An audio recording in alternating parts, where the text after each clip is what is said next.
네, 다시 인사드리겠습니다. 이배경입니다. 네, 이렇게 귀하고 존경하는 목사님 또 우리 장로님들 계신 교회에 올 수 있어서 너무 영광입니다. 먼저 시작하기 전에 우리 동영상 하나 보고 시작하겠습니다. 동영상 좀 틀어주시겠어요? 네. 쓰긴데 마누라. 오늘은 노을이 참 아름답네. 아, 회사 동료죠, 미숙이. 네. 부장님, 되게 멋지시다. 저분이 꼭 미숙이네요? 시인 같으세요. 부인인 줄 알았는데. 저도요.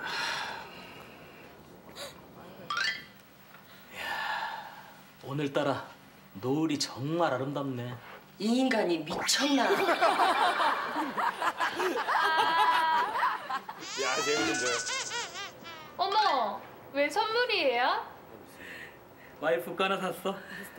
사모님 너무 좋으시겠다.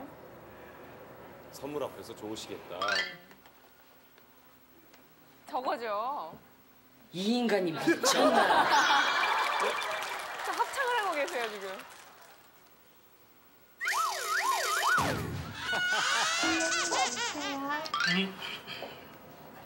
어머, 가족 사진이에요? 애기들이 정말 예쁘다. 예쁘지? 그래서 셋째 낳으려고.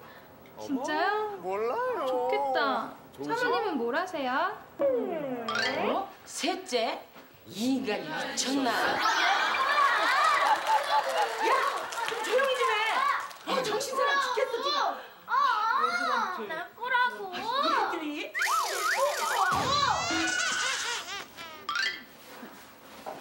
아, 야야! 다쳐! 내가 들어줄게. 자! 고맙습니다. 부장님은 힘이 아주 좋으신 것 같아요. 자. 이 인간이 미쳤나? 혼자 좀 어떡하려고? 아니 이리네. 야, 이건 좀 포장 이상한데요. 남편 허리 걱정하는 거죠? 아, 그래요? 인간이라는 단어가 굉장히 좋은 단어인데 가정에서 부부 사이에만 쓸 때는 이상한 단어로 바뀌는 것 같아요. 특히 여러분, 이 남자들이 제일 듣고 싶어하는 말이 뭔가면 부인으로 하여금 이 존경받고 좀 인정받고 싶거든요. 남자들은요 굉장히 단순 무식해서요 자기를 인정해주고 칭찬만 해주면 목숨을 걸고 일하는 사람인데, 제가 보니까 남편한테 칭찬을 제일 인색하게 안 하는 분들이 부인이더라고요. 네. 그러니까 인정해주고 칭찬만 하면요 모든 게 해결된다는 거 먼저 말씀드리고요. 예, 제가 아까 소개해 주셨지만 저는 사실은 사업하는 사람인데 어느 때서부터 하나님께서 이제 사업 그만하고 사역하라고 말씀을 하셔서 요새 주로 하는 일은 강의하고 또 이 코칭하고 이런 일들을 주로 합니다. 주로 코칭은 주로 대기업 중역들 코칭을 비즈니스 코칭들을 하고 있고요. 제가 아내랑 하도 많이 싸웠더니 그 싸운 얘기를 써서 책을 냈더니 그 책 이름이 남편 성격만으라도 행복해진다예요. 그랬더니 이게 유명해져 갖고 방송도 많이 나가고 그랬는데 대부분 부인들이 그러더라고요. 남편은 됐대. 남편 말고 애나 잘 키우게 아이 성격이나 가르쳐 달라고 그래서 아이 성격만 알아도 또 행복해진다라는 책을 썼습니다. 사실 제가 제일 쓰고 싶은 책은 지금도 아직 탈고를 못했는데 상사 성격만 알아도 행복해진다. 직장에서 갈등이 제일 많은 곳이기 때문에 이제 올해까지는 내가 꼭 해준다고 얘기는 했는데 그 사이에 다른 출판사에서 다 아는 사람들이 왜 이렇게 갈등하고 싸우냐 이제 그런 것들을 해결해 달라고 그래서 책을 쓴 게 결혼 후 나는 더 외로워졌다 이런 책을 썼고요. 저희 가족들입니다. 저희 아내고요. 이쁘죠? 예. 좋은 사진관에서 찍으면 다 이렇게 나옵니다. 저희 아이들입니다. 이쪽서부터 셋째 아들, 둘째 딸, 첫째 딸, 넷째 아들입니다. 넷입니다 저희가. 그렇게 놀라세요. 성경에 보니까 그 번성하라고 돼 있는데 영어로 멀티플라이 이렇게 써 있어서 저는 4명 낳아야 되는 줄 알고 4명 낳았더니 저희만 그렇게 낳더라고요. 저희가 셋째 넷째 날 때는 우리나라 정부에서 의료보험도 안 해줬어요. 애 많이 난다고. 근데 세상이라는 게 금방 바뀌는 것 같아요. 요새는 애 많이 낳으라고 난리를 치고 있는데, 제가 자랑할 게 애가 넷인 거밖에 없는데, 사실 뭐 제가 이 얘기를 드리는 건 제가 자랑하려고 그러는 게 아니고요. 제가 결혼했을 때 저는 정말 좋은 남편이 되고 싶었어요. 제가 아이들을 낳았을 때 저는 좋은 아빠가 되고 싶었어요. 제가 회사를 경영할 때 저는 좋은 상사가 되고 싶었어요. 그래서 굉장히 애쓰고 노력하고 기도했어요. 그런데 저는 좋은 아빠, 좋은 남편, 좋은 상사가 되고 싶었는데 나중에 결과가 돌아오는 거 보니까 나쁜 남편, 나쁜 아빠, 별 볼 일 없는 상사더라고요. 저는 굉장히 놀랐어요. 아니, 내가 좋은 아빠가 되고 좋은 남편이 되기 위해서 굉장히 노력을 했는데 왜 이런 결과가 나올까? 사실 비즈니스를 하는 사람들은 이 성과에 대해서 굉장히 민감합니다. 내가 어떤 목표를 이루기 위해서 이만한 노력을 하면 그런 성과가 나와야 되는데, 내가 노력을 했는데 성과는 안 나오고 결과가 반대로 나온단 말이죠.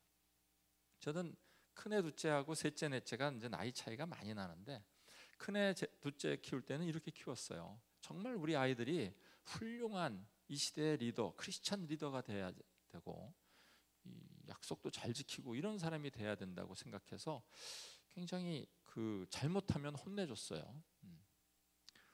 또 말을 안 듣거나 문제가 생길 때는 종아리도 때렸어요. 그랬더니 어느 날 우리 딸들 둘이 그러더라고. 자기는 아빠한테 맞고만 자랐대. 그래서 내가 너무 기가 막혀갖고 내가 가만히 생각해봤어. 내가 우리 애들 회초리를 몇 번 때렸나 봤더니 걔네 인생에 딱 3번 때렸더라고요. 근데 우리 아이들은요, 맞고 자란 느낌밖에 없대요. 야, 제가 충격이었어요. 제가 이 CBMC를 통해서 훈련을 받고 어떻게 하면 좋은 아빠가 되는지 훈련을 받아서 이 셋째 넷째 키울 때는 그래도 나름 좋은 아빠가 됐어요. 그래서 좋은 아빠가 됐더니 우리 첫째 둘째가 데모를 하더라고.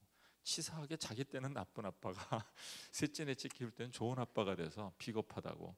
그래도 어쨌든 뭐 좋은 아빠가 됐어요. 근데 제가 좋은 아빠가 됐을 때 우리 막내 아들이 이제 초등학교를 들어갔는데, 얘는 참 공부를 싫어해요. 지금도 얘는 공부를 별로 좋아하지 않아요.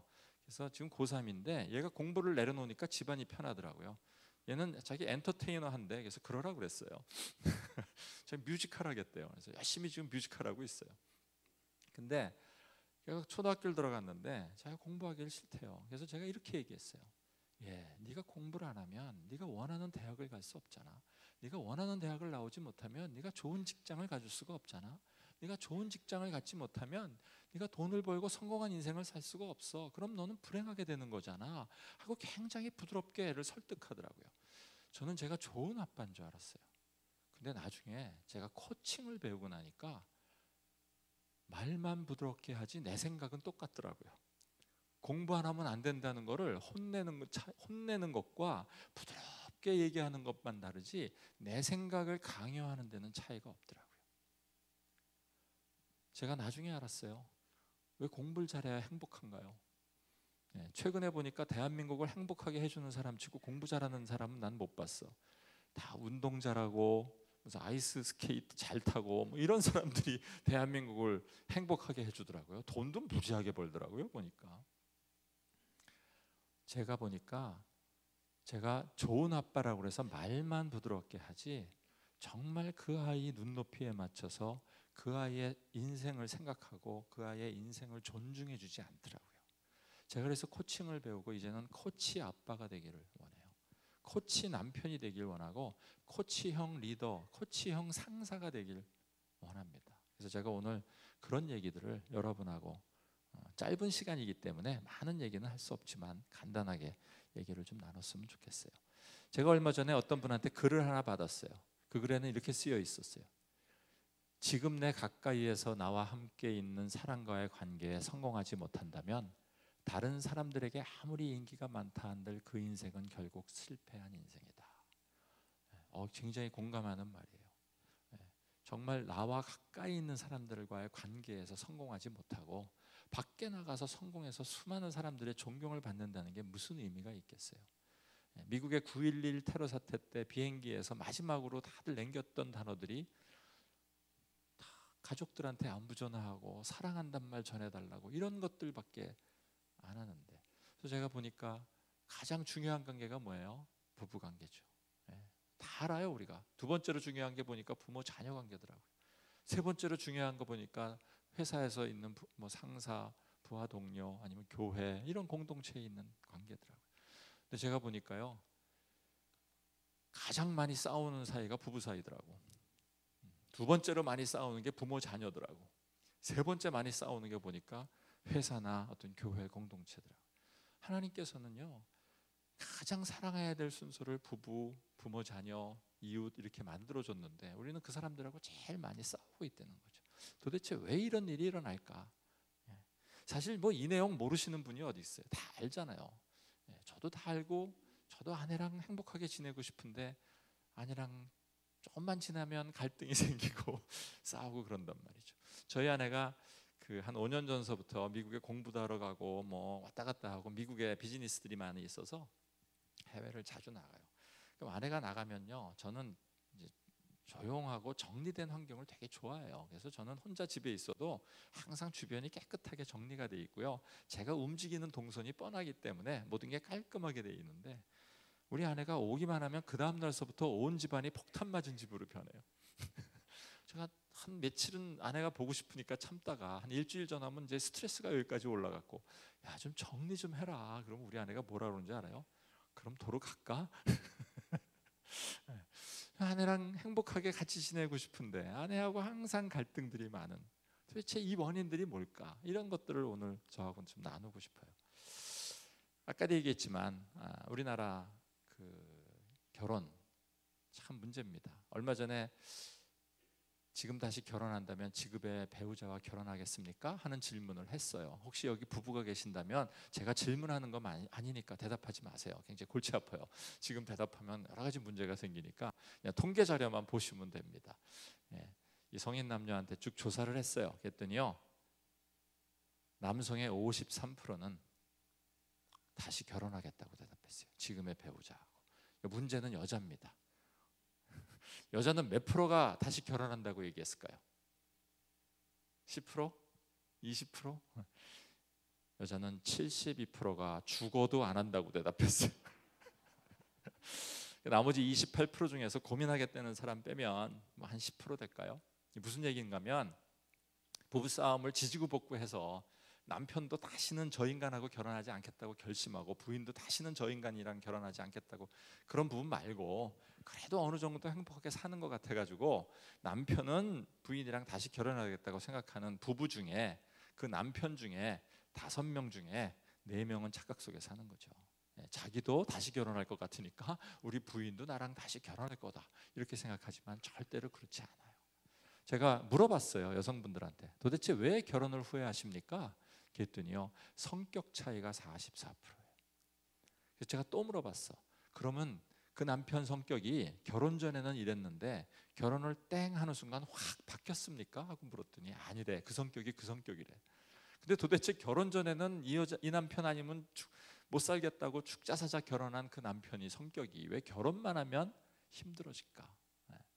이런 질문들이죠.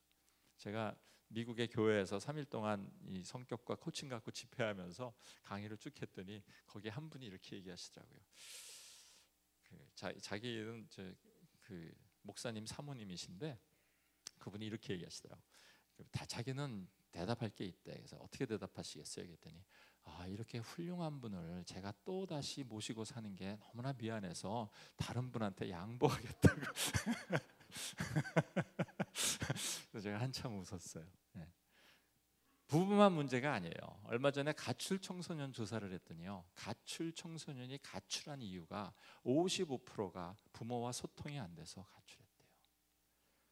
집안에 문제가 생겨서 도저히 있을 수가 없어서 가출한 애는 6.5%밖에 안 돼요. 문제가 있어서 쫓겨나거나 쫓겨나다시피 나온 애들보다 거의 10배 가까운 청소년들이 소통이 안 돼서 나갔어요. 근데 그 아들 딸들이 어떤 아들이었어요? 처음에 날 때는 정말 눈에 넣어도 아프지 않을 만큼 사랑스러운 아들이고 사랑스러운 딸이었는데 어느 순간에 애들이 자라고 관계가 깨지고 소통이 안 되고 사춘기가 되고 문제가 되니까 더 이상 대화가 안 돼서 애들이 나가버렸어요. 얘네들한테 집으로 돌아가지 않는 이유를 물었더니요, 28%가 이렇게 대답했어요. 집에 가면 답답해서 죽을 것 같아요. 집에 돌아가도 다시 달라지는 게 없을 것 같아요. 20%예요. 거의 대화에 대해서 우리 부모랑은 소통이 안 될 거라는 걸 포기하고 살아요. 직장이라고 다른가요? 그렇지 않아요. 8만 명의 매니저, 거의 100만 명의 직원을 미국에서 조사했어요. 도대체 유능한 직원이 왜 직장을 떠날까? 능력 있고 잘 나가는 직원들이 왜 직장을 떠날까 조사했더니 답이 딱 하나예요. 상사와의 갈등이에요. 상사와의 갈등 때문에 직장을 떠나더라. 근데 그 떠나는 직원을 누가 인터뷰해요? 상사가 인터뷰해. 너 이렇게 좋은 직장 왜 떠나려고 그러냐? 그럼 그 앞에다 너 때문에 떠난다를 얘기를 못 해갖고 수많은 직장에서 정말 좋은 인재들을 잡지 못하는 이유는 갈등 때문에 그래요. 그것뿐이 아니에요. 제가 CBMC에서 사역을 할 때 보니까 정말 좋은 뜻을 가지고 기업을 경영하는 사람들이 시간을 내서 CBMC 사역을 하려고 모였는데 보니까요, 사역하는데 어떤 정말 하나님의 일을 하기 위해서 드는 에너지보다 더 많은 에너지가 갈등 해결하는 데 들어가더라고요. 목표 달성에 들어가는 에너지보다 갈등 해결이 더 어려워. 그러니까 성과가 잘 나지를 않아요. 그래서 어떻게 하면 성과를 많이 내고 어떻게 하면 정말 행복한 관계를 만들 수 있을까? 이런 것들이 오늘 얘기하고 싶은 내용이죠. 가정법원에서 조사를 했어요. 이혼으로 가는 사람들이 왜 이혼을 할까? 제가 사실 가정법원에 한번 조정위원을 해달라고 해서 갔어요. 저는 정말 이 가정을 좀 도와주고 싶어서 깨진 가정을 어떻게 하면 이 조정해줘서 다시 살게 할까? 이런 것 때문에 갔더니 이 가정법원의 조정위원은 그런 거 하는 게 아니고요. 재산은 어떻게 나누고 애들은 어떻게 나누고 이런 거 하는 것. 세상에 거기 온 사람들은 내가 만나보니까 원수도 그런 원수가 없어요. 도대체 저 사람들이 결혼해서 결혼 생활을 한 게 맞나 싶을 정도로 원수더라고요. 근데 거기서 조사를 해봤더니요, 별거 아니네요. 가정 꾸려서 갈등이 발생한대요. 근데 이 갈등을 그때그때 해결을 해야 되는데 제대로 갈등을 못하니까 자존감이 손상이 되고요. 그러니까 갈등 요인은 무시한 채로 살아요. 무슨 얘기인가 하면, 제가 요새 결혼 주례할 때도 항상 이런 얘기들을 많이 하는데, 결혼을 딱 하고 남편이요, 야, 이젠 내가 혼자 매일 라면 끓여 먹는 것도 이제 끝났다. 아침부터 우리 아내가 진수성찬을 갖고 오겠지 하고 다 기다리고 있는데 아침을 안 해오는 거야, 부인이. 나중에 알고 보니까 그 부인은 아침을 안 먹는 집에서 왔어요. 그렇다고 치사하게 그거 갖고 화낼 수도 없고 그러다 보니까 뭔가 자꾸 쌓이는 거예요. 이런 갈등이 쌓인 게 자존감이 손상되는, 갈등을 해결하다가 자존감이 손상되다가 갈등 요인을 무시하고 넘어가서 대부분의 가정이 그냥 1, 2, 3, 1, 2, 3, 1, 2, 3 하면서 살아요. 그러다가 조금 단계가 넘어가면 각방을 쓰기 시작하고요. 그 다음에는 역할 중단을 해요. 그래서 남편이 돈을 안 갖다 주고요, 부인은 밥을 안 하고요, 대화도 안 해요. 그래서 옆에 있는 아들한테 이렇게 얘기하지. 야, 네 엄마한테 아빠 밥 좀 차리라고 그래라. 바로 옆에 있는 부인한테. 그럼 부인이 이렇게 얘기해요. 너희 아빠 오늘, 너희 아빠한테 이렇게 전해라. 오늘 기분 나빠서 밥 못 해준다고. 뭐 이런 식으로 대화를. 그러다가 결국은 상호 공격해서 치고받고 싸우기도 하다가 단절이 되더라고요. 그러니까 이혼하는 사람도 가만히 보니까 그 원인을 보니까 별것도 아닌 사소한 갈등서부터 시작이 되드리는 거죠. 그래서 이게 깨지는 건데, 도대체 이것들을 어떻게, 이 갈등이 도대체 뭐길래 문제가 생길게 해서 오늘은 이 갈등에 대한 얘기를 조금 나눠보려고 합니다. 사실 말씀드렸지만 우리나라는 갈등 비용이 무지무지하게 높은 나라입니다. 거의 이제 1등하는 게 갈등이에요. 이혼입니다. 부모 자녀 갈등이 있습니다. 가족 간의 갈등 무지하게 심각합니다. 그것만이 아닙니다. 조직의 갈등 굉장히 심각합니다. 우리나라 사회적 갈등도요 엄청 높습니다. 갈등 지수가 세계 4위라고 합니다.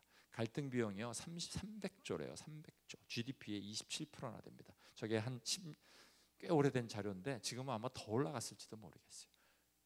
우리나라 소송 건수가요 일본의 10배가 넘습니다. 인구가 3분의 1밖에 안 되는데도 10배가 넘는 소송들을 해나가고 있습니다. 도대체 이런 일들이 왜 일어날까? 저는 가장 큰 원인이 자기 중심성인 것 같아요. 자기 중심성이라는 건 내가 맞고 너는 틀려, 이런 생각들이죠. 내 생각은 맞는데 제 생각은 틀린 것 같아. 이런 것들이 가장 큰 문제인 것 같아요. 제가 처음 결혼했을 때 저는 참 신기했어요. 저는 정말 결혼 전에 저는 이런 생각을 했어요. 아내만 잘 고르면 저는 행복할 줄 알아서 아내 고르는데 무지하게 노력을 했어요. 그래서 아내 고르는 데는 제가 성공했어요. 일단 이쁘잖아요. 몸매도 이뻐요 지금. 거기다가 공부도 잘했어요. 또 우리 아내가 피아노 전공인데 저희 집안은 모든 여자가 음악가예요. 다 예원예고 동창들이고 우리 아내하고 제 넷째 동생하고 친구예요. 예원예고 동창이에요. 그것뿐만이 아니라 집안 환경도 좀 비슷했어요. 저희 아버님도 회사에 계셨고 저희 장인어른도 중소기업을 경영하셨고 뭐 둘 다 부자는 아니었어요. 하지만 가난하게 자라진 않았어요. 또 뭐 신앙적으로도 저도 3대가 믿는 집안에서 태어나서 3대째 장로를 하고 있고 저희 아내도 3대가 믿는 집안에서 태어났어요. 나중에 보니까 또 교회에서 또 만났어요. 그래서 우리 아내는 또 피아노 반주하고 뭐 저는 청년부 회장하고 뭐 이런 거 다 주변 사람들이 야 얘네들은 그래도 꽤 행복하게 잘 살 거야 하는 기대를 받으면서 결혼을 했는데요. 결혼을 딱 하고 나니까 사실 굉장히 놀랐어요. 우리 같이 이제 세수를 하고 자는데 우리 아내가 저녁에 세수를 했더니 이 옷의 앞가슴에 다 젖더라고요, 옷이. 그래서 내가 너무 신기해서 물어봤어. 여보, 세수하는데 왜 옷이 젖냐? 그랬더니 우리 아내는 날 딱 보더니 당신은 그게 왜 안 젖어? 그러더라고. 나중에 보니까 우리 처갓집은 다 젖어요. 저는 여자는 다 얌전하고 조신한 줄 알았어요. 우리 아내는요, 연애할 때까지만 해도 얌전하고 조신했어요. 근데 결혼을 딱 해서 보니까 우리 아내는 얌전조신가가 아니더라고. 이 걸어도 쿵쾅쿵쾅 거리면서 걷는 거예요. 저희 집은 굉장히 조용한 집안인데 완전히 아침만 되면 우리 어머니 아버님이 놀라서 깨는 거야. 이게 무슨 소리냐 막 봤더니 새로 시집온 새댁이 뛰어다니는 소리는. 물건을 잡으면 깨지고 뭐 열쇠는 잊어버리고 제가 너무 충격을 받았어요. 그래서 하나님께 기도했어요. 하나님, 제가 주문한 물건은 이게 아닌데 다른 물건이 배달된 것 같은데 AS를 해주든지 물건을 바꿔주시든지 하나님이 대답이 없더라고요. 제가 그때 기도했어요. 뭐 헤어질 순 없잖아요. 크리스찬이니까.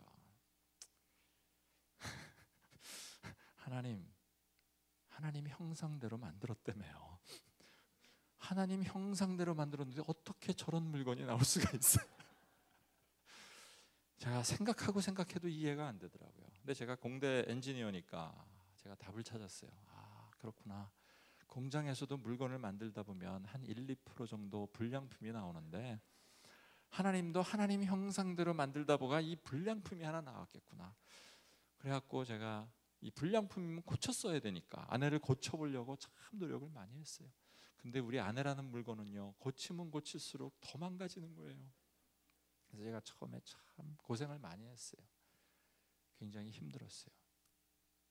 제 책 첫 번째 책에다가 제가 이렇게 썼어. 내 아내는 불량품 딱 썼더니 그 밑에다가 우리 아내가 이렇게 썼어. 내 남편은 쫀쫀이 딱.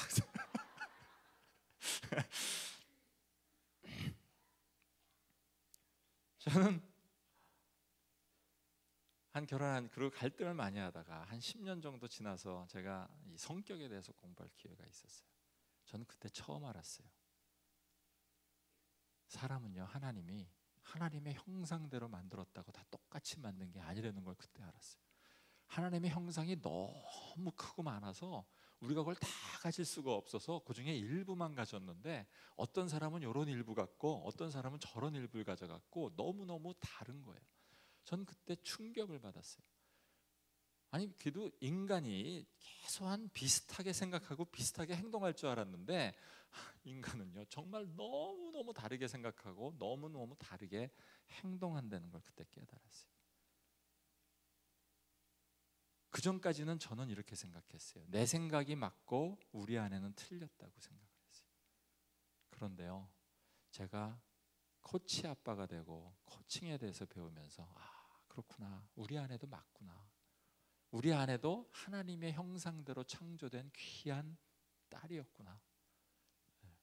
물론 지금도 어려워요. 지금도 우리 아내를 볼 때마다 열받을 때는 이게 흥분이 되지만 아, 그렇지. 우리 안에도 하나님의 형상대로 창조된 아름다운 여인이고, 우리 아이들이 저희를 굉장히 힘들게 해요. 저희가 아이가 넷이에요. 둘이 갈등하는 것보다 가족 넷이 갈등하는 게 더 힘들고요. 넷이 갈등하는 것보다 여섯이 갈등하는 게 힘들어요. 저희는요, 여섯이 여행 가면 항상 이 스트레스 받고 싸우는 게 너무 많아갖고, 야, 도대체 어떻게 이렇게 갈등하고, 하나님 어떻게 이렇게 다른 애를 줬나요?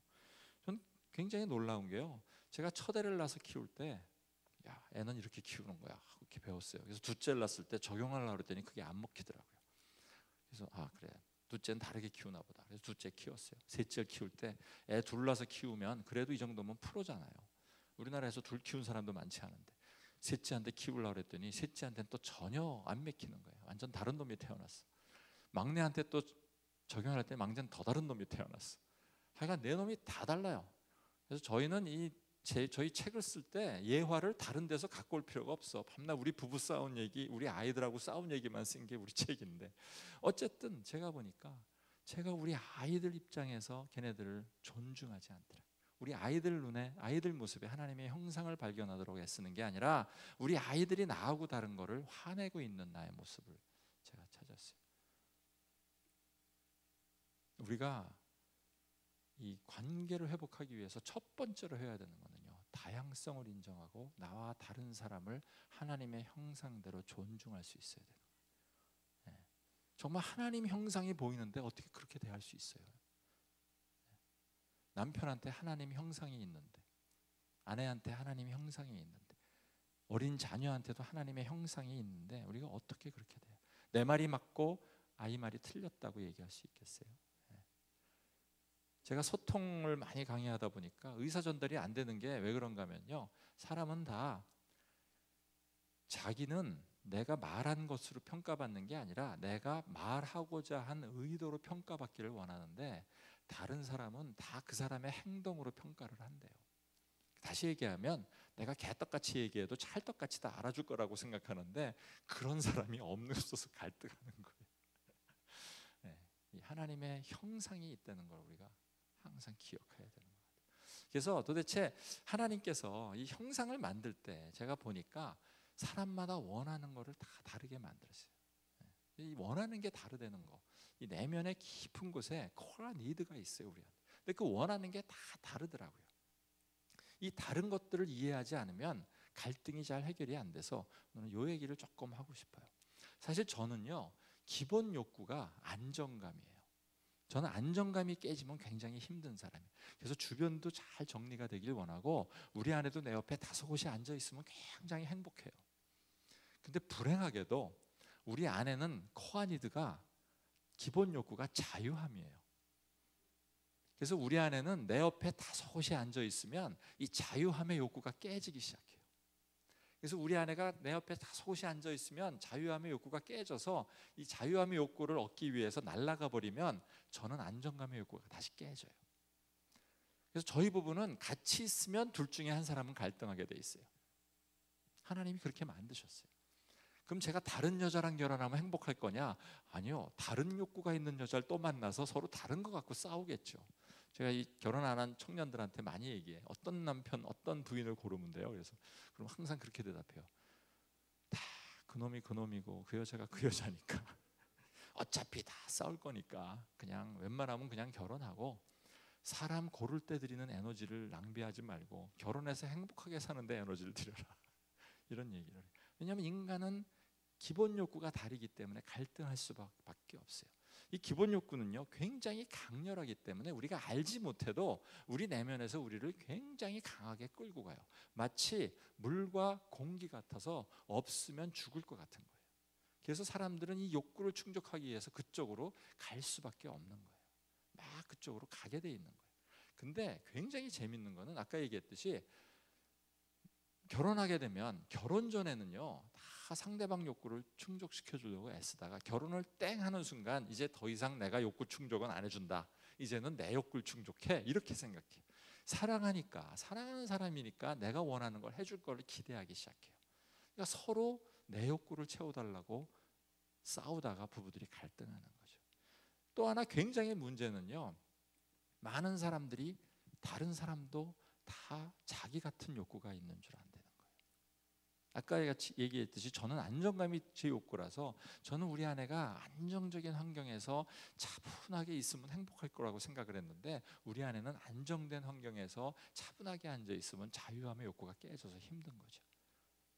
제가 등 긁어달라고 얘기했는데 저희 아내가 와서 다리를 열심히 긁어요. 다리를 열심히 긁으면서 여보 시원하지 시원하지 하고 그냥 막 긁어. 난 하나도 안 시원해요. 난 등 긁어줘야 시원한데. 우리가 이런 행동들을 해요.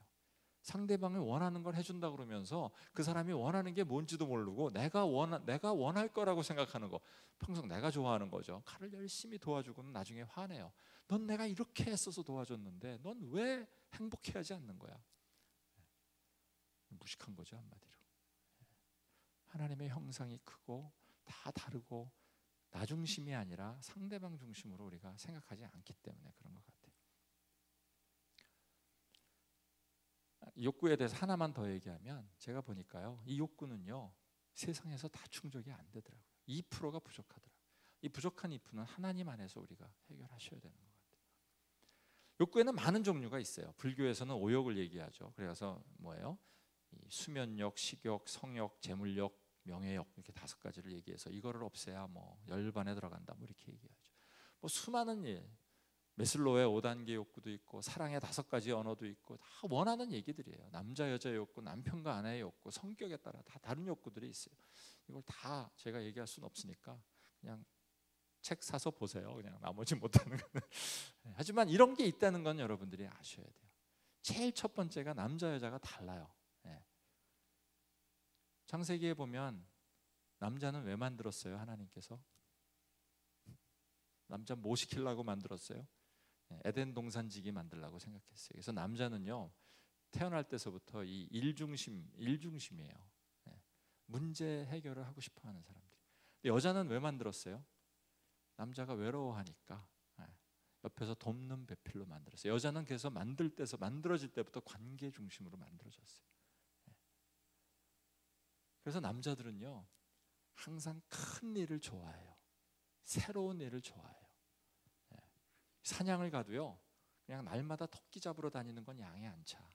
더 큰 거 하고 싶어 갖고 코끼리 잡으러 일주일 동안 나가서 안 들어와요. 부인은 기분이 나빠. 매일 들어와서 같이 있었으면 좋겠는데. 이런 갈등들이 시작이 돼요. 이 큰일 좋아하는 남자들이 이 문제 해결, 문제만 보면 프로젝트를 하는 남편들이요 남자들이죠. 결혼하기 전에 가장 큰 프로젝트는 결혼 프로젝트예요. 그래서 결혼할 준비하는 남자들한테 가장 중요한 건 결혼 프로젝트이기 때문에 결혼 프로젝트를 잘하기 위해서 온 정성과 노력을 다해요. 결혼 프로젝트에서 굉장히 중요한 건 부인이기 때문에 부인을 잘 고르고 부인이랑 행복한 관계를 하기 위해서 결혼식을 해요. 그런데요 이 남자들은 일 중심적이고 프로젝트 중심적이어서 한번 지나간 일은 돌아보지 않아요. 그래서 남자들은 언제 결혼 프로젝트가 끝나냐면 결혼식 당일날 결혼 프로젝트가 끝나요. 그리고 더 이상 결혼은 돌아보지 않아. 그 새 프로젝트 찾아서 떠나요.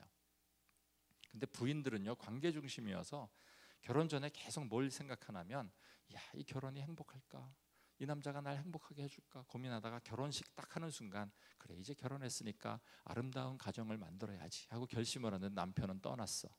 뭐 이런 갈등들이 남편과 아내의 갈등들이에요. 남자들은요 보통 뭐 시각 중심이고 여자들은 청각 중심이라고 얘기하죠. 얼마 전에 제가 이 강의를 인터넷에 가면 이 CGN TV에 가면 저희 부부가 40회 강의한 게 다 무료로 여러분들 들으실 수 있는데 거기 어떤 분이 이렇게 상담 글을 올렸어요. 결혼한 지 2년 차 주부인데 첫 애를 낳고 처음으로 남편이랑 같이 산책 바깥에 여행을 구르마를 끌고 이제 나왔는데 아이를 들고 나왔는데 이 옆에 이쁜 여자가 지나가니까 남편 눈이 확 돌아간대요. 그리고 거기에 이렇게 썼어. 이 남편이랑 과연 계속 살아야 될까요? 제가 답을 보냈어요. 굉장히 건강한 남편이랑 살고 계시군요. 건강한 남편은 아름다운 거 보면 돌아가게 돼 있어요. 여자는 그런 거 안 돌아가요. 남자 여자가 달라요. 남자 여자만 다른가요? 결혼하고 나면 남편과 아내가 원하는 게 달라요. 아까도 얘기했지만요 남편은요 큰 프로젝트, 큰 일을 좋아해요. 그래서 집에 가서 자질구레한 가사일 도와달라는 거는 도무지 이건 일 같지가 않아. 전 정말 싫은 게 음식 쓰레기 버려달라는 거야. 아니 내가 지금 얼마나 바깥에서 큰 일을 하고 돌아와서 더 큰 일을 하기 위해서 쉬어야 되는데 그 음식 쓰레기는 좀 네가 버리지 이거 왜 나한테 버려달라고. 남자는 큰 일하고 새로운 일 하고 싶어요. 이 큰 일과 새로운 일을 좋아하기 때문에 남편이 제일 좋아하는 TV 프로는 뉴스예요. 항상 새롭거든. 그 뉴스를 계속 봐. 여자들은 연속극 보고. 남편들은요 큰 일을 좋아하기 때문에 바깥에서 큰 일하고 돌아오면 집안이 다 아늑한 가정 환경을 원해요. 홈 스위트 홈이었으면 좋겠어요. 그리고 거기에 이 남편들이 또 좋아하는 게 아름다운 부인을 원해요. 아름다운 부인이 자기한테 착 써. 여보 바깥에서 고생하느라고 얼마나 수고를 많이 했어. 집에서 쉬세요 하고 자기한테 서비스를 탁 해주는 그 꿈을 꾸는데 전 한 번도 그런 거 못 해봤어요. 속이 상해요. 여자들은 그런데 별로 관심이 없어요. 여자들은요 원하는 게요 그냥 가정에 자질구레한 일 같이 좀 도와주고 가사일에 좀 관심 좀 가져주고 처갓집에도 좀 같이 가고 뭐 이런 일들에 부인들은 관심이 많아요. 그리고 경제적으로 돈 좀 많이 벌어오고. 원래 부인들은요 옛날서부터 이 가정을 꾸려야 되기 때문에 이 안정된 가정을 원해요. 그래서 부인이 이 돈에 민감해요. 부인들이. 그래갖고 부인들이 돈 그래요. 근데 부인들이 돈 그럴 때마다 남편은요 이 존경받고 싶고 칭찬 듣고 싶은 마음이 깨져버리는 거예요. 그래서 갈등들이 심해질 수밖에 없는 거예요. 부인들은 대화하기를 원해요. 근데 남편들은 뭘 원하냐면 취미생활 같이 하기를 원해요. 이런 것들이 달라요. 보통 부인들은 뭐 한 하루에 한 2만 단어를 얘기해야 영혼이 자유로워진다고 그러는데 남자들은요 한 8천 단어인가 6천 단어 쓰면 뇌에 경직이 일어난대. 그래서 더 이상 대화하고 싶지 않대요. 집에 가면 부인이 얘기하자 그러니까 힘든 거죠. 그래서 남편과 부인이 원하는 것, 제가 지금 짧은 시간에 얘기하지만 여러분들이 다 아셔야 돼요. 근데 저희 부부를 보니까 저희 아내는요 이 전통적으로 얘기하는 한국의 여인상이 아니에요. 저는 보니까 전통적으로 얘기하는 한국의 남편상이 아니에요. 그래서 이게 남편과 부인 일반적으로 얘기하는 것만 갖고는 설명이 잘 안 돼. 저희가 얼마 전에 그 그레이 박사가 한 강의를 한번 들었는데 뭐 화성에서 온 남자, 뭐 금성에서 온 여자 이렇게 얘기하는데 아무리 봐도 우리 아내는 금성에서 안 왔어. 그랬더니 우리 아내가 나보고 그러더라고. 당신도 화성에서 안 왔대. 도대체 우리는 그럼 토성에서 왔나 목성에서 왔나 뭐 이런 고민을 했는데 저희가 보니까 성격이 다 다르다는 거죠. 이 내향형과 외향형, 정리형과 개방형 이런 것들이 다 달라요. 아까도 얘기했지만 저는 내향형이에요. 저희 아내는 외향형이에요. 짧은 시간이지만 한번 볼까요? 외향형은 주로 어떤 사람인가 하면 주로 바깥에서 활동하는 사람이에요. 나가 돌아다니는 거 좋아해요. 사람 폭넓게 사귀어요. 말하는 게 편해서 말이 많아요. 행동하고 생각한다. 그래서 어떤 때는 아무 생각 없이 행동하는 사람들 외향형이에요. 반면에 내향형은 혼자 조용히 있어요. 그래서 방에 틀에 밖에서 나오질 않아요. 사람을 신중하게 사귀어서 친구들이 많지는 않지만 깊게 사귀죠. 글로 표현하는 게 편해서 말을 도통 안 해요. 생각하고 행동한다. 그래서 뭐 하나 시키려면 더럽게 힘들어요. 자, 자기 외향형 한번 손 들어 보시죠. 외향형. 자기 내향형. 내향형과 외향형의 가장 큰 차이는 에너지 차이예요. 저 같은 내향형 남편은요 어떤 사람인가 하면 집에서 밖에 나가서 사람 만나고 떠들고 미팅하고 회식하면 에너지가 떨어져요. 언제 에너지가 올라가겠어요? 혼자 조용히 집에서 쉬면 올라가죠. 저희 아내는 외향형이에요. 저희 아내는 밖에 나가서 사람 만나고 회식하고 놀면 에너지가 올라가요. 집에서 혼자 가둬도 있으면 에너지가 떨어져요. 그러니까 저 같은 내향형 남편이 하루 종일 바깥에서 일하고 사람 만나고 영업하고 힘들면 뭐 하고 싶겠어요?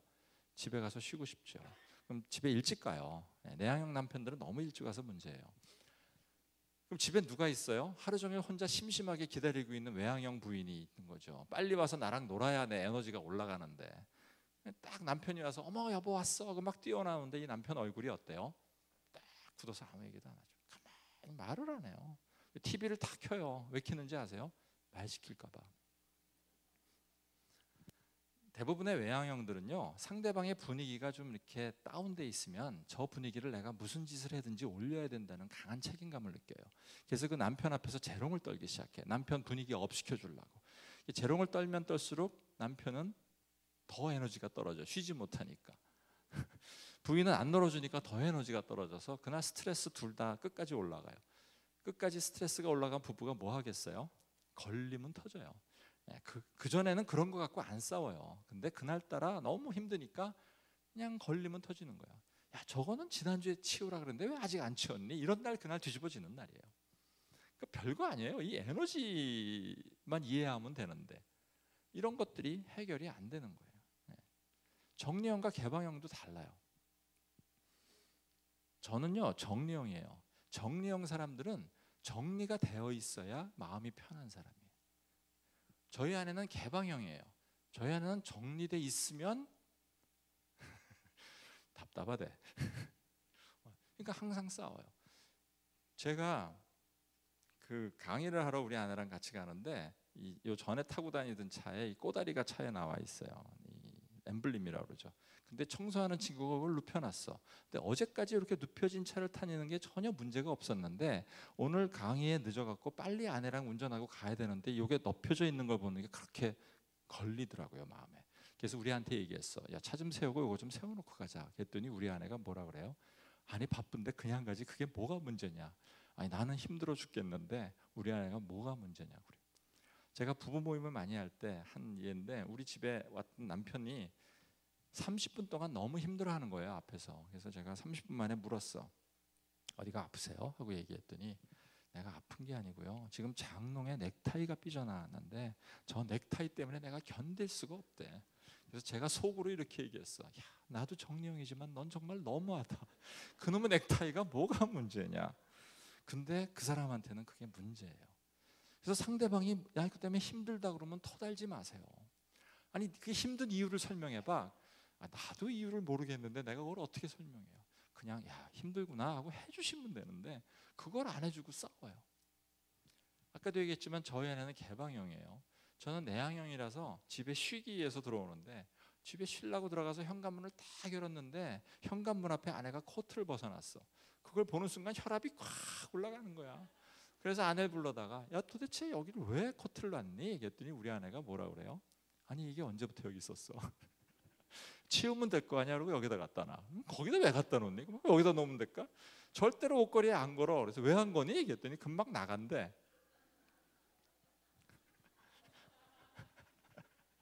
한 번은 아내랑 같이 강의를 하러 갔다가 아내 차를 타고 갔어요. 근데 돌아오는 길에 내가 너무 힘들어서 오늘은 내가 운전을 못하니까 당신이 운전해라. 그리고 난 좀 잘라고 이렇게 누웠어요. 가다가 비가 왔어요. 비가 오면 이제 와이퍼를 틀어야 되잖아요. 조금 이따 비가 그쳤어요. 그럼 꺼야 되잖아. 근데 안 끄고 그냥 가는 거예요. 그러니까 눈앞에서 뭐가 왔다 갔다 하니까 이게 잠을 잘 수가 있나. 조금 있더니 소리도 나.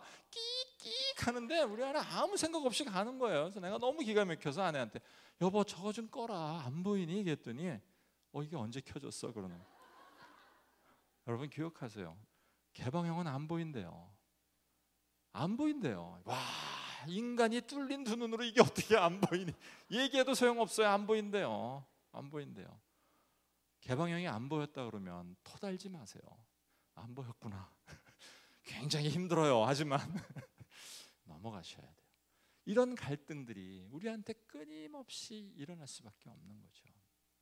갈등 얘기 너무 많이 하면 할 말이 많지만 기질에 따라 욕구도 다 다르지만 뭐 오늘은 짧게 해야 되니까 넘어갈게요.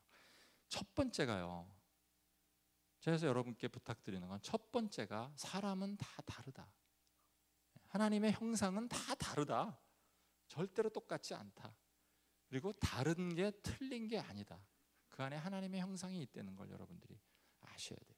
그게 의사소통을 잘하는 첫 번째 태도예요. 많은 사람들이 의사소통을 잘하기 위해서 대화의 기술을 배우고 뭐를 배우는데요. 기술을 아무리 배워도 기본적인 생각이 안 돼 있으면 대화가 될 수가 없어요. 그래서 다르다. 하나님의 형상대로 돼 있다.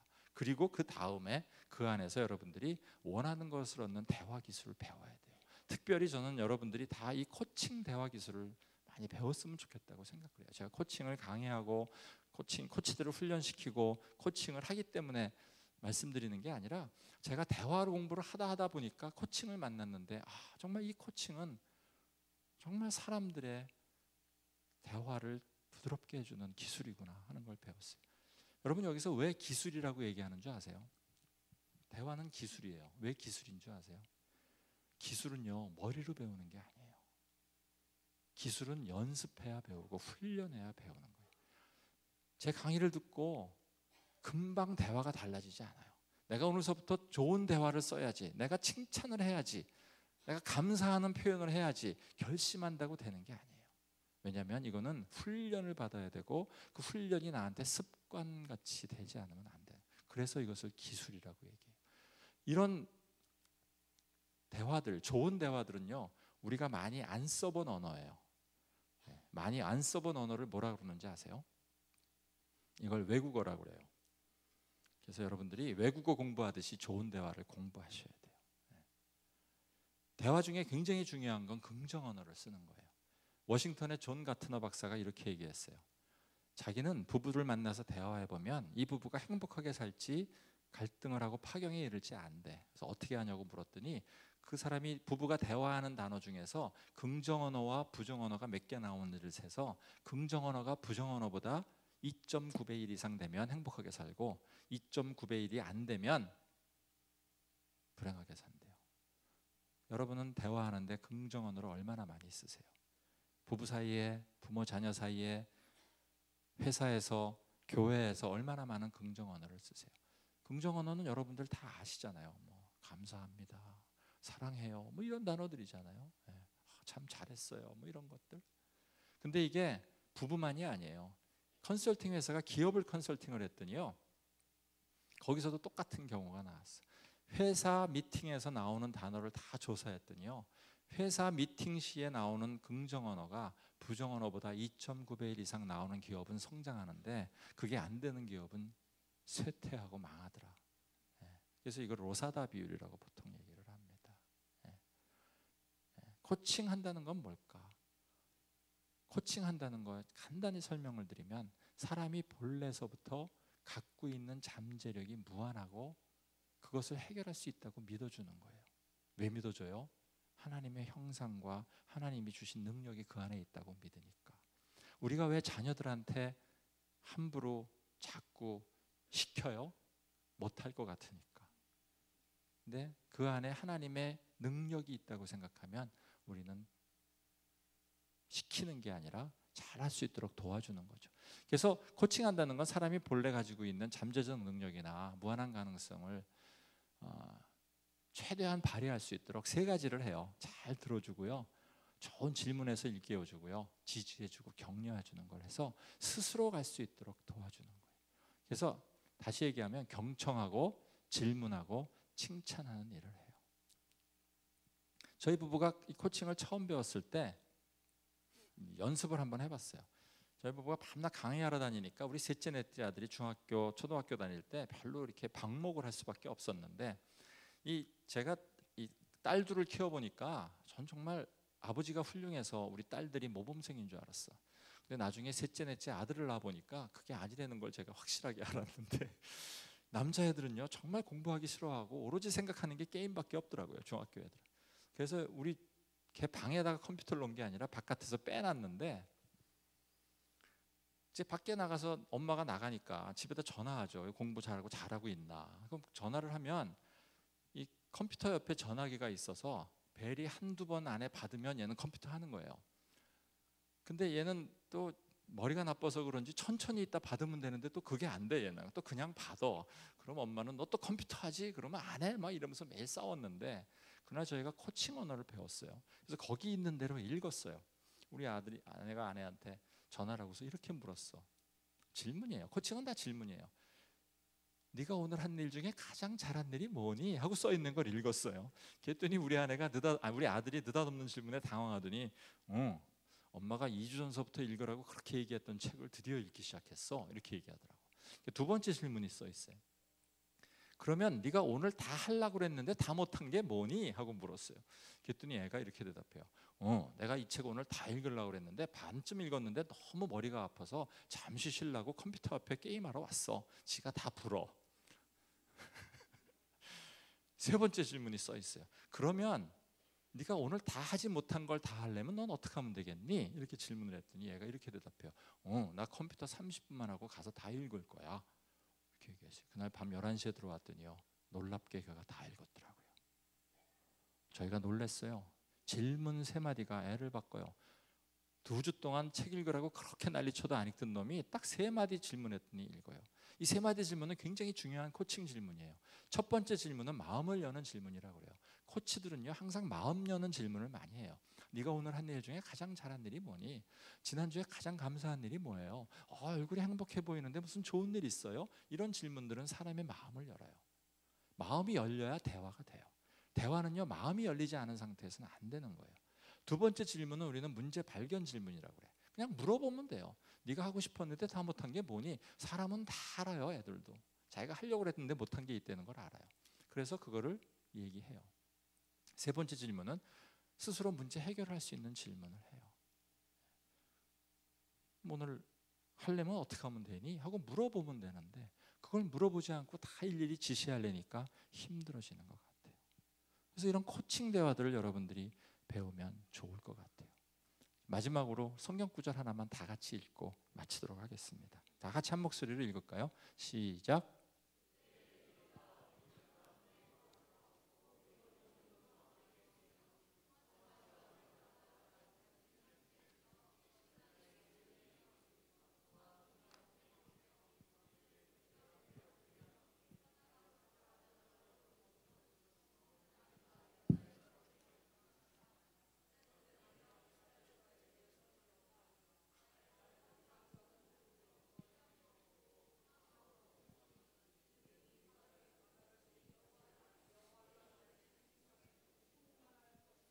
아멘. 예. 이사야서 11장에 나오는 얘기는 파라다이스 리게인이라는 얘기죠. 천국이 회복되는 겁니다. 여기 보면 여러 가지 동물이 나와요. 이리가 나오고 어린 양이 나오고 표범이 나오고 염소가 나오고 송아지가 나오고 사자가 나옵니다. 저는 옛날에요, 천국은요 다 양들이 모여 사는 데인 줄 알았어요. 사자도 양으로 바뀌고 곰도 양으로 바뀌고 뱀도 양으로 바뀌고 그래서 곰양, 사자양, 양양이 모여서 맴매 하면서 사는 데가 천국인 줄 알았는데 여기 보니까 그렇지 않더라고요. 사자는 사자대로, 곰은 곰대로, 뱀은 뱀대로 있는데 서로 상함도 없고 해됨도 없는 게 천국이더라고요. 하나님은 우리를 다 다르게 만드셨어요. 하나님의 형상대로. 근데 이 사람들이 모여서 서로 상함도 없고 해됨도 없이 지내는 것이 천국이더라고요. 그러려면 여호와를 아는 지식이 물이 바다 덮음 같이 이 땅에 충만해야 된다고 생각을 합니다. 저는 여러분 교회가 정말 천국 같아졌으면 좋겠어요. 전 여러분 가정이 천국 같아졌으면 좋겠어요. 기억하세요. 그 사람은 절대로 안 바뀌어요. 그런데 그 안 바뀐 그 사람하고 내가 어떻게 천국같이 갈등 없이 지내느냐가 우리가 풀어야 될 숙제고 하나님이 원하는 천국의 모습이라는 거 우리가 기억했으면 좋겠습니다. 짧은 시간에 하느라고 시간을 좀 오버했지만 혹시 궁금한 게 있으면 저한테 메일이나 전화로 질문을 주시면 제가 대답을 해드리도록 하겠습니다. 감사합니다. 네, 강의 감사합니다. 오늘 우리가 이제 굉장히 많은 걸 배웠는데요. 또 부부 생활, 또 자녀들하고 관계뿐만 아니라 직장 생활이나 또 대인 관계에 있어서 나 중심의 그런 그 사고에서 또 상대방을 이해하고 또 다르다는 것 우리가 알면서 코칭 또 대화 기법에 대해서 좀 많이 배웠습니다. 좋은 그 질문들이 좀 준비된 거 있는데요. 제가 하나 대신 읽어드리겠습니다. 그 중학생 아들이 있는데 지금까지는 그 엄마가 그 슈퍼맘이 돼서 소위 그 아이 문제를 거의 해결해 주다시피 했는데 결국 이제 이 아이가 자라가지고 이제 사춘기 접어드니까 엄마가 해결해 줄 수 없는 그 문제도 많이 생기고 또 아마 아이는 아이대로 좀 반항하고 이제 그런 문제가 있는 것 같아요. 그래서 이제 아빠가 그 문제에 좀 끼어들려고 생각을 하나 본데 어떻게 해야 좋겠는가 하는 그런 질문입니다. 예, 뭐 모든 집에 다 있는 문제죠. 근데 여기 쭉 들으면서 여러 가지 문제가 있어요. 이 슈퍼맘의 문제. 왜 슈퍼맘이 되나요? 아이는 능력이 없어서 내가 도와줘야 된다고 생각을 해요. 저는 이게 우리나라 아이들의 가장 큰 문제 같아요. 우리나라 아이들은요, 생각하지 않고 자라요. 그리고 자기가 스스로 할 수 있는 능력이 거의 없어져 버렸어요. 근데요, 제가 글로벌 캠페인을 물어보니까 생각할 줄 모르는 사람은 아예 뽑지도 않아요. 엄마가 애가 잘못할 것 같아서 다 도와줘야 된다고 생각하는 거, 거기서부터 문제죠. 두 번째 보니까 또 부부싸움도 많이 했대요. 양육하는 분. 제가 두 번째 쓴 책에서도 얘기했지만 어떤 경우도 아빠와 엄마는 의견이 갈리면 안 돼요. 아이들은요, 굉장히 영악하기 때문에요, 제가 어느 편에 서야지, 어떻게 요거를 잘 요리를 엄마 아빠 사이에서 어디를 비집고 가야 될지를 다 알아요. 그래서 엄마하고 아빠가 의견이 달리면 자기가 원하는 걸 얻기 위해서 이쪽에도 붙었다 저쪽에도 붙었다 할 줄 아는 천부적인 재능을 갖고 있어요.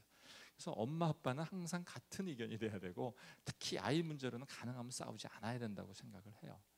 특히 이제 아버지가 이제 이런 상황이 되면 고민이 되는데, 뭐 정답은 없지만 이 남자들의 똑같은 문제죠. 문제를 해결해 주고 싶어 해요. 근데 이거는 문제 해결로 되지 않는 것 같아요. 관계를 해주고 시간을 보내주고 아이를 존중해주고 이해해주고 대화해주고. 대화는요, 문제 해결이 아니에요. 대화는 문제 해결이 아니에요. 대화는 그냥 소통하는 거예요. 서로 마음을 느끼는 거예요. 중학생 아이하고 아버지하고 엄마하고 대화가 있어야 될 것 같아요. 저는 뭐 어떻게 해야 될지 그때그때 다르기 때문에 딱 뭐라고 얘기할 수는 없지만, 저는 이 아이도 스스로 자기 문제를 해결할 수 있는 성숙한 아이로 보고 질문하면 돼요. 내가 뭘 도와주면 될지. 그래서 스스로 갈 수 있게 해주면 조금 해결이 되지 않을까 생각합니다. 문제를 꼭 해결하기 위해서 덤벼들어봐야 문제가 망가지기만 하더라고요. 제가 보니까 아이 안에 있는 잠재력을 끌어내서 스스로 해결할 수 있게 만들어줄 수 있으면 정말 코치 아빠가 되지 않을까 하는 생각을 합니다. 대답이 됐는지 모르겠네요. 두 번째 질문은 이제 그 부인이 남편하고 오래전에 크게 싸운 적이 있었고, 또 그런 일 때문에 이혼 직전까지 간 위기가 있었는데, 용서는 안 되지만 아이들 때문에 참고 그동안 살았는데, 어떻게 그 남편하고 관계 회복을 할 수가 있을지 그 좀 알려달라, 이런 부인의 질문이에요. 저도 예. 어려운. 네, 어렵죠. 어렵습니다. 근데 우리 아내가 저를 힘들게 할 때가 많아요. 물론 저도 우리 아내를 힘들게 하겠죠. 우리 아내를 볼 때마다 너무너무 화가 나요. 근데요,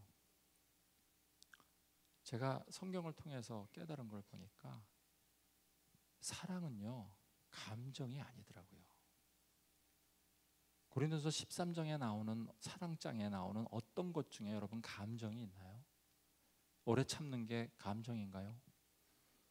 온유한 게 감정인가요? 성내지 아니하는 게 감정인가요? 사랑은요, 의지더라고요. 의지. 정말 우리 아내가 나를 힘들게 하는데 하나님이 내 아내로 붙여준 아내이기 때문에 내가 의지적으로 사랑하기로 결단하고 그 앞에서 사랑해를 얘기하는 게 사랑인 것 같아요. 이 아들이 나를 너무나 힘들게 하는데, 이 아들이 하나님께서 나에게 붙여준 아들이기 때문에, 그래, 네가 엄마 아빠를 너무나 힘들게 하지만 네가 내 아들이니까 내가 하나님께서 사랑한다고 해서 사랑한다고 표현하는 게 사랑인 것 같아요. 성경에는 감정적 사랑을 얘기하지 않아요. 성경에서 얘기하는 사랑은 의지적 사랑이에요. 아까도 얘기했지만 자다가 부시시 깨난 우리 아내한테 제가 여보 당신 참 이쁘다 사랑해 하고 얘기하는 게 거짓말인가요? 사랑인가요? 사랑은요, 감정 표현이 아니고 의지의 결단이라고 생각을 해요. 왜 우리가 의지적으로 결단해야 되느냐? 하나님이 우리가 정말 자격 없고 구원받을 가치가 없는데 우리를 위해서 목숨을 십자가에 버리시면서 우리를 사랑한다는 걸 확증하셨거든요. 그래서 우리도 똑같이 예수님의 마음을 품고 난 너무너무 힘들지만 사랑하기로 결단을 하고 사랑한다고 얘기를 하는 거예요. 근데 제가 사랑한다고 얘기를 해보니까 굉장히 놀랍더라고요. 정말 막 미운 마음이 있다가도 사랑해 하고 얘기하니까요, 이 마음이 끌려가더라고요. 그래서 말로 시인하는 게 중요하구나. 마음은 말로 하는 대로 끌려가는 것 같아요. 쉬운 얘기는 아닐 거예요. 제가 이 가정의 문제를 정확히 모르기 때문에 뭐라고 얘기해 드릴 수는 없지만, 어쨌든 저는 사랑을 표현하고 의지적으로 사랑해야 되는 것 같아요. 갑자기 좀 길게 얘기해도 되나요? 제가 며칠 전인가 어디 책에서 봤더니 이렇게 써 있더라고요. 남편이 너무 부인을 힘들게 하고 교회도 안 나가는데, 그래서 부인하고 남편하고 되게 사이도 나쁘고 부인이 남편한테 잘 안 해주는데, 어느 날 교회를 갔다 오더니 갑자기 부인 태도가 너무 바뀌었더래요. 그래갖고 부인이 남편한테 너무 잘하더래. 그래서 남편이 너무 신기해서 도대체 교회에 무슨 일이 있어서 이 부인이 이렇게 바뀌었나 하고 주보를 봤더니 거기 그날 설교 제목이 이렇게 써 있대요. 왼수를 사랑하라. 네. 쉬운 얘기는 아닌데 우리가 사랑을 표현하는 것들을 자꾸 연습하시면 될 것 같고요. 특별히 이 부인한테 부탁드리고 싶은 건 남편한테 순종하셔야죠. 네, 순종하라고 그랬으니까. 네. 네, 지금 아까 자녀들에 대한 것들도 아빠가 이제 늦게 이렇게 대화에 끼어드는 건 좀 그렇지만, 그래도 쉬운 것부터 또 아이가 관심 갖는 것부터 이렇게 대화를 시작해서 좀 대화 관계를 회복하면서 하면 좋겠다, 이런 말씀하셨고, 지금 감정적으로는 마음이 우러나지 않아도 의지적으로 사랑을 표현을 하려고 노력을 하다 보면 감정도 조금 회복되지 않겠나, 이런 이제 말씀을 하셨거든요.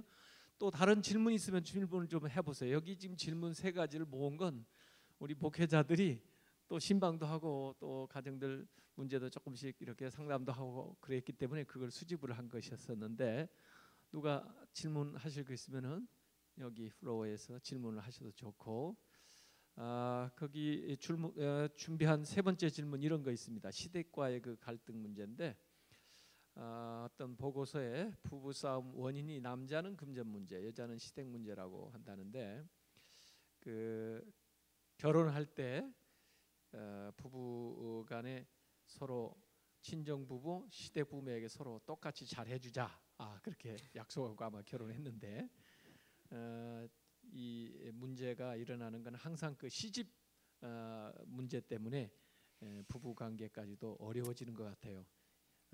그 원래 했던 약속을 자꾸 어기는 이런 남편 어떻게 해야 되나요? 이 며느리의 질문입니다. 예, 이 참 민감한 문제고, 저희 아내도 3년 동안 시집살이를 했어요. 3년 동안 시집살이를 하더니 더 이상 못 견디겠다고 약간 갈등이 많아졌는데, 나중에 3년 시집살이 끝나니까 정작 입원하시는 분은 우리 어머니가 입원하시더라고. 그러니까 며느리만 힘든 건 아니에요. 시어머니도 힘들긴 똑같을 것 같아요. 근데 저는 이 부부한테 이런 말씀을 드리고 싶어요. 많은 부부들이 잘못 생각하는 게요, 이 부부 사이는 적군이 아니에요. 우리는 무찔러야 될 원수가 아니고요, 무찔러야 될 이 적이 아니에요. 부부는 한 팀이에요. 우리가 무찔러야 될 거는요, 우리 가정의 행복을 방해하려는 사탄의 세력을 무찔러야지, 이 한 편이 돼 갖고 이 적군을 제대로 알아야 되는데 우리가 적군이 누군지를 자꾸 헷갈리고 있는 것 같아요. 제가 미국에서도 어떤 분이 저 상담 받겠다고 와서 전 상담 안 하고 코칭을 합니다. 그랬더니 두 분이 와서 그냥 계속 그 얘기예요. 이 부인 때문에 못 살겠고 이 남편 때문에 못 살겠고. 그럴 때 제가 이런 질문을 했어요. 힘든 건 알겠는데 두 분이 원하는 게 뭐예요? 하고 질문을 했어요. 그랬더니 그 남편이 한 5분 동안 대답을 못하고 가만히 있더라고. 그랬더니 5분 후에 이렇게 얘기해요. 행복한 가정 만들고 싶어요. 그 전까지 남편이 날 힘들게 하고 부인이 날 힘들게 해서 그 진흙탕에서 헤어나지 못했는데, 저는 이런 부부들한테 항상 부탁드리는 게, 원하는 게 뭡니까? 정말 행복한 가정 만드는 거잖아요. 행복한 가정을 만들겠다고 딱 얘기하고 나니까 답을 지들이 다 찾더라고요. 그래서 1시간 만에 부부가 손잡고 나갔어요. 제가 놀래게. 저는 이 부부도 똑같아요. 부부는 적군이 아니에요. 부부는 한 팀이고 원하는 목표를 성취해야 될 공동 파트너예요. 그래서 이 부부가 저는 목표를 잡았으면 좋겠어요. 우리는 어떤 가정, 어떤 관계를 만들고 싶다. 그래서 그거 하기 위해서 우리가 뭘 해야 될지를 찾으면 저는 해결이 좀 쉽게 될 거라고 생각해요. 저도 알아요. 이 시부모와 며느리 관계 정말 어렵다는 거 알아요. 저도 해봐서 알지만 뭐 저는 안 겪었으니까 전 또 우리 아내는 당신은 모른대. 그래서 전 모르는 걸로 했어요. 근데 어려워요. 하지만 아까도 얘기했지만 사탄은 끊임없이 우리 가정을 파괴하고 우리가 행복하지 못하게 공격해 들어오게 돼 있어요. 근데 그때 부부가 한 팀이 되지 않고 그 부부가 서로 적군으로 보는 순간 완전히 무너지게 돼 있어요. 저도 우리 아내가 나를 힘들게 할 때마다 아내한테 화를 내지만 그때마다 그렇지, 우리 아내는 내 적군이 아니야. 우리 아내는 내가 사랑해야 될 존재야. 적군은 누구예요? 우리 가정의 행복을 방해하기 위해서 나와 아내 사이를 비집고 들어오는 그 영적 악한 영들이라는 거죠. 그래서 저는 이 부분도 영적 전쟁으로 조금 접근하면 어떨까 하는 생각을 합니다. 가정은 행복해야 돼요. 시부모 며느리도 행복하게 관계가 될 수 있도록 목표를 잡으면 조금 도움이 되지 않을까 하는 생각을 합니다. 네. 혹시 질문 없으세요? 네. 오늘 강의가 너무 좋으셔서 다 그 감동을 받으시고 또 문제들이 많이 해소된 것 같아요. 그러면요, 오늘 그 정리를 하셔서 몇 가지로 팁을 좀 주시고 마무리를 하시면 좋을 것 같아요. 네. 전 여러분께 부탁드리는 게 주변에 누굴 보든지 그 안에서 하나님의 형상을 보려고 노력했으면 좋겠다. 남편, 부인, 여러분 하나님이라면 그렇게 대하지 않잖아요. 하나님 대하듯이 자녀. 전 거기에 더 넓혀져서 이 교회 옆에 교인들도 마찬가지지만 이 교회 밖에 있는 안 믿는 사람들까지도 전 그런 눈으로 좀 봤으면 좋겠어요. 우리가 좀 시각을 넓혀서 정말 여러분 믿지 않는 사람들도 다 하나님 형상대로 창조했다며요. 그렇게 접근을 해야 되는데 다 이 물질러야 될 적군으로 접근을 하면 안 되는 것 같아요. 그래서 첫 번째 제가 부탁드리고 싶은 거는 나중심적인 사고에서 상대방 중심적으로, 저 사람도 하나님께서 정말 하나님의 형상대로 아름답게 창조한 사람이다. 이거를 꼭 기억했으면 좋겠고요. 그러기 위해서 여러분들이 하셔야 돼. 공부 많이 하셔야 돼요. 저 사람이 왜 다른지를 공부하시는 거 하셔야 됩니다. 거저되지 않습니다. 행복은 거저어져지지 않아요. 여러분들이 에너지를 투입해야 돼요. 제가 아까 처음에 얘기했지만 전 좋은 아빠가 되고 싶었는데요. 나중에 제가 얼마나 반성했는지 모르겠어요. 좋은 아빠가 되고 좋은 남편이 되기만 원했지 단 한 권의 책도 읽지 않았더라고요. 단 한 번의 세미나도 듣지 않았어요. 여러분 공부하셔야 돼요. 공부하셔서 어떻게 하면 사람들을 이해하는지 하는 거 공부하셨으면 좋겠고요. 특히 공부 중에서 대화는 연습하셔야 돼요. 대화는 연습밖에 없어요. 연습 잘하려면 여기 구역이나 순 같은 데서 연습 많이 하세요. 연습하시면 좋을 것 같아서 세 가지 부탁을 드리도록 하겠습니다. 네, 감사합니다. 네, 오늘 강의 정말 감사합니다.